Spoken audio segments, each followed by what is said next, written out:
ప్రొద్దుటూరు పట్టణంలోని మట్టి మసీదు సమీపంలో ఇటీవల మురికి కాలువ పూడికతీత పనులు చేశారని అయితే కాలువలకు కరకట్టలు లేని కారణంగా అటు వెళ్లే మహిళలు, వృద్ధులు, ముఖ్యంగా పిల్లలు బాగా ఇబ్బంది పడుతున్నారని కాంగ్రెస్ పార్టీ సీనియర్ నాయకుడు పేండి నజీర్ తెలిపారు.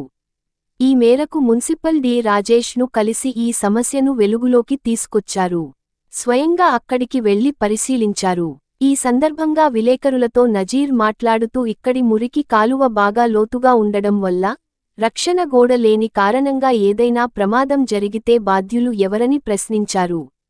ఏదైనా ప్రమాదం జరగకముందే సంబంధిత మున్సిపల్ అధికారులు చర్యలు చేపట్టాలని కోరారు. ఈ వీధుల గుండా చిన్నారులు స్కూళ్లకు వెళుతూ ఉంటారని పొరపాటున జరగరానిది జరిగితే బాధపడటం కంటే ముందే తేరుకోవడం మంచిదని సలహా ఇచ్చారు. వెంటనే మున్సిపల్ అధికారులు స్పందించి మురికి కాలువల ఇరువైపులా రక్షణ గోడలను నిర్మించాల్సిందిగా సూచించారు.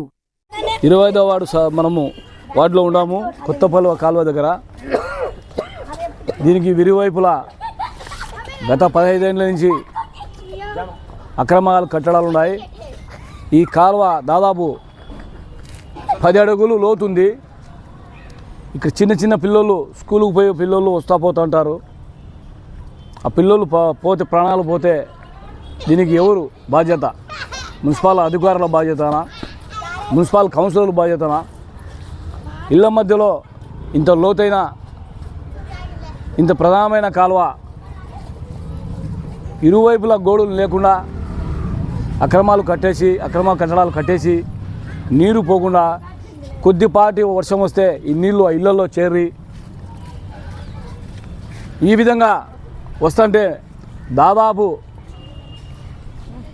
ఒక 10 సార్లు మేము కమిషనర్లతో కలిసినాము.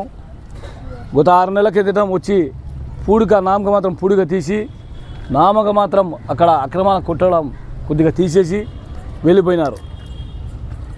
ప్రజలు ప్రాణాలంటే అధికారులకు మీకు చెలగాటమా అని మేము ప్రశ్నిస్తున్నాం. ఈరోజు పోయి కలిస్తే వాళ్ళు మెగా హుడా కన్స్ట్రక్షన్కి ఇచ్చినాము. రామేశ్వరం నుంచి అక్కడికి కొత్తపల్లె కాలువ మీరు చెప్పింది ఎక్కడెక్కడ గ్యాపులు ఉన్నాయో అక్కడ కట్టడాలు కడతాము, అక్రమ కట్టడాలు తీస్తాము అని చెప్పి ఆఫీసర్లు చెప్పినారు. అయితే మేము పోయి అడిగితే అధికారులు చెప్పడం తప్ప అభివృద్ధి అనేది చెప్పినట్టుగా జరగడంలే. దీనికి స్పందించి ప్రభుత్వం ఆదుకోవాలా. స్థానిక ఎమ్మెల్యే వరదారెడ్డి దీనికి ముఖ్యంగా దీని మీద దృష్టి పెట్టాలని చెప్పి మేము ఒక నెల కిందటం పర్సనల్గా కలిసి చెప్పినాము. ఆయన కూడా నేను అది జరుగుతుంది